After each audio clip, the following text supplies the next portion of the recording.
ayə xanım Zəhranın şəninə nazil olub, bilirsiniz? Peyğəmbər hicrət eləyəndə əvvəl özü çıxıb, sonra gözləyib Həzrət Əli, Həzrət Zəhra ilə gələcək, nigaran idi ürəyi. Allah ayə göndərdi, Fatimənin halını vəsf edir ki, ya Rəsulallah, Fatimə Allahın zikrinə qərq olub, Allahın fikrinə qərq olub, nigaran qalma. Fatimə göylərin barəsində təfəkkürdədir, Allahın zikrinə qərq olub, Allahı düşünür. Zəhradan nigaran qalmadı, Peyğəmbərin qəlbinə aramlıq çöktü. Adam yerə göyə baxır, adam biri-birinə bir dənə yaxşılıq eləyir, deyir, çox sağ ol.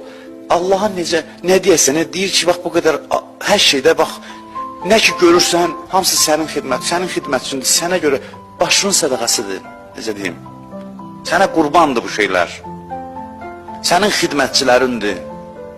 Baxırsan göyə, bir dəfə göyə belə baxmırsan ki, bu ulduz mənə görədir orada. Məcazdır bu, məcaz deyil, sözün birbaşa mənasında. Bizim səhvimiz bilsin, deyir ki, biz də çoxuq, yox, sən hamını at qırağa, deyilən mənəm, ya, var filan kəs. Mən filan kəsə görə o boyda Allah, o əzəmətdə Allah, bütün bu aləmi xəlq eləyib, dayanmadan hər öz işindədir. Kim mənə qulluq eləsin, mənə qulluq eləsin, mənə xidmət eləsin. Mənim yerim Peyğəmbərin yanındadır. Bunlar gəlib mənə qulluq eləsin ki, mən Peyğəmbərin yanına gedim Yezidin yanına, gedim şeytanla həmsəfər olum. Bunlar mənim qulluğumdadır ki, mən bir iş görüm özümlə.